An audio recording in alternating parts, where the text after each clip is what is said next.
Bismillahirrahmanirrahim. Di sini saya akan menceritakan tentang kasus Enron dan KAP Arthur Andersen. Jadi, Enron merupakan perusahaan dari penggabungan antara Internord atau penyalur gas alam melalui pipa dengan Houston Natural Gas. Kedua perusahaan ini bergabung pada tahun 1985. Bisnis inti Enron bergerak dalam industri energi. Kemudian melakukan diversifikasi usaha yang sangat luas, bahkan sampai pada bidang yang tidak ada kaitannya dengan industri energi. Kemudian antara lain meliputi future transcosting, trading commodity, non-energi, dan kegiatan bisnis keuangan. Kasus Enron mulai terungkap pada bulan Desember 2001 dan terus menggelinding pada tahun 2002, berimplikasi sangat luas terhadap pasar keuangan global yang ditandai dengan menurunnya harga saham secara drastis. Berbagai bursa efek di belahan dunia, mulai di Amerika, Eropa, sampai ke Asia, dengan meninggalkan hutang hampir sebesar 31,2 miliar US dollar.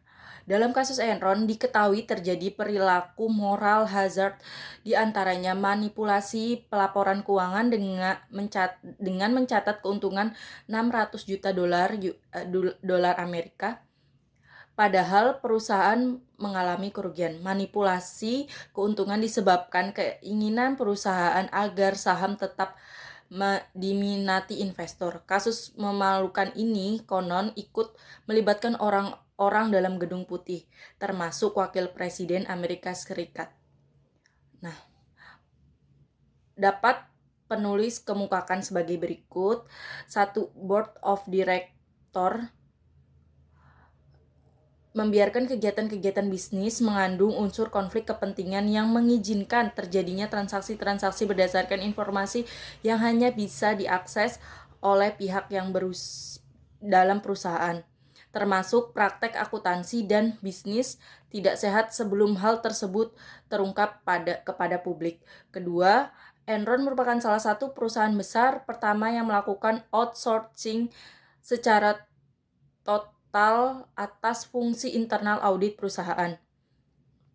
Kemudian, 3. Pada awal tahun 2001, partner KAP Andersen melakukan evaluasi terhadap kemungkinan mempertahankan atau melepaskan Enron sebagai klien perusahaan, mengingat resiko yang sangat tinggi berkaitan dengan praktek akuntansi dan bisnis Enron. 4. Salah seorang Kemudian 8. Dana pensiun Enron sebagian besar diinvestasikan dalam bentuk saham Enron. 9. KAP Andersen berhenti sebagai auditor Enron pada pertengahan Juni 2002. Kemudian 10.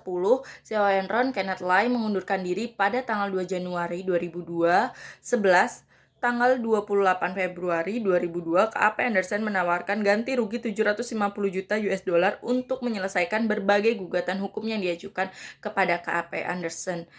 Kemudian 12, pemerintah Amerika Serikat melarang Enron dan KAP Andersen untuk melakukan kontrak pekerjaan dalam lembaga pemerintahan di Amerika. 13, tanggal 14 Maret 2002, Departemen Kehakiman Amerika memvonis KAP Andersen bersalah atas tuduhan melakukan penghambatan dalam proses peradilan karena telah menghancurkan dokumen-dokumen yang sedang diselidiki.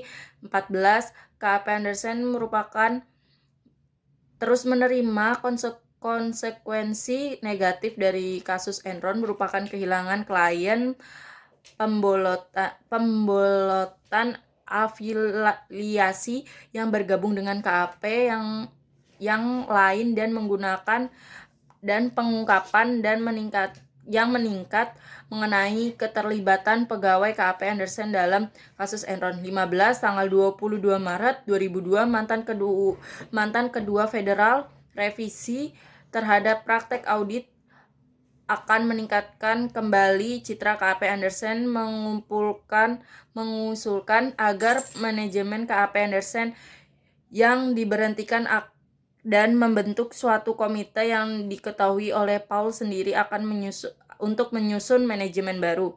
Dia 16, Tanggal 26 Maret 2002, CEO Anderson Joseph Berendino mengundurkan diri dari jabatannya. 8 April 2002, seorang partner KP Anderson, David Denswen, yang bertindak sebagai penanggung jawab audit Enron, mengaku bersalah atas tuduhan melakukan hambatan proses peradilan. Kemudian tanggal 15 Juni 2002, Federal di Houston menyatakan KP Anderson bersalah telah melakukan hambatan terhadap proses peradilan.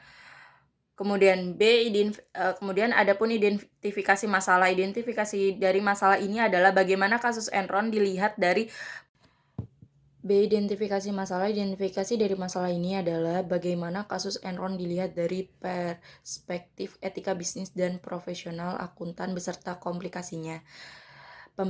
Kemudian ada pun pembahasan masalah menurut teori Found pada 3 komponen utama yang menyebabkan orang melakukan kecurangan, manipulasi, korupsi, dan sebangsanya, yaitu opportunity, pressure, dan rationalization.